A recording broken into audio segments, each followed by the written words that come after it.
Good afternoon. We're here for the Mayor's budget hearing with Soil and Water Conservation. I'm joined by the Finance Director, Talia Lomax O'Neill, and the City's Chief Strategy Officer, Brian Kelsey.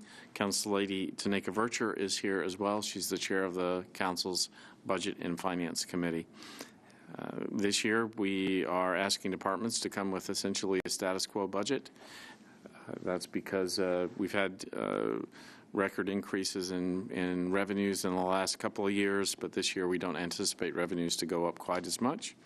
So in order for the city to maintain its historic low tax rate, we're asking departments to come and provide the same level of service with the same amount of money that they received in the prior year, essentially. With that, if you could introduce yourselves for the viewing public and to give a brief presentation, we may have a couple of questions.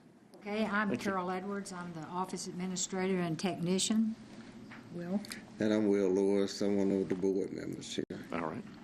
Okay, and what we do in soil and water conservation, we utilize the funds from Tennessee Department of Agriculture, USDA, and Natural Resource Conservation Service to implement conservation practices on private land. And we do this with cost incentive projects and implement the conservation projects. Now, we get another amount of money from several other funds. With you being on the council, I'm sure you're aware of the work we did at Waterford with Emergency Watershed Program. That's EWP. And we're looking at doing another one of those projects on Whites Creek, the Johnson Farm on Whites Creek near Whites Creek High School. The sewer line runs through the back of that farm, and the stream is eroding in toward the sewer line. So we're looking at doing some repairing area. And that's why I have behind me here some of the water department, and I'm going to let them talk about some of our programs and how we can fall under the same umbrella. One thing I want to do, though, is express appreciation for the improvements we got last year. Our conventions were a huge, huge success.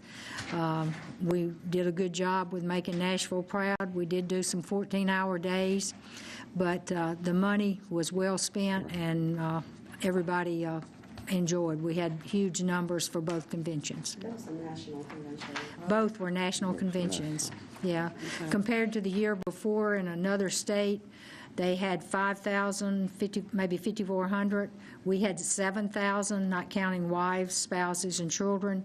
Then the other one was 800 attended at another state. At our state here in Nashville, we had over 1,500, and hopefully they spent a lot of money.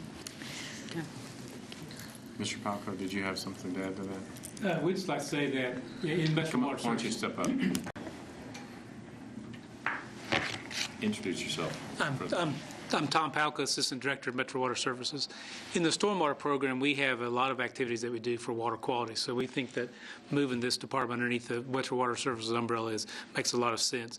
We have programs where we deal with same kind of issues, water quality issues, stream bank erosion, but we're primarily looking at new construction, existing facilities, industrial facilities, and we're more of a regulator. We don't really have the opportunity to do some of the programs that they do, where they can assist farmers to do some things that are water quality benefits. So we're here to just show our support and looking forward to working more closely in the future.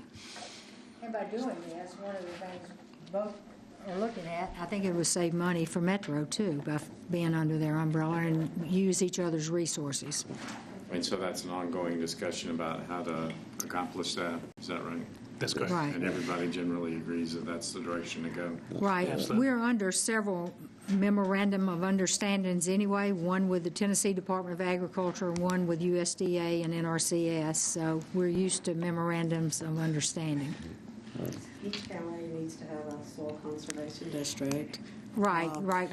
We are under the TCA, the ANA codes that establish a district in each county, so we can get these federal and state funds. I'm glad you were thinking about that, affirmatively on your own. That's the kind of strategy we want every department to be pursuing, where we can be more efficient and accomplish more for the residents of Davidson County. So thanks for thinking about that. No questions? Any questions? I'm good. All right. Did you Just- want to make some remarks? We appreciate your support. Just let us know if there's anything we can do to help y'all accomplish that goal. Thank you so No, much. thank you. Thank you very much.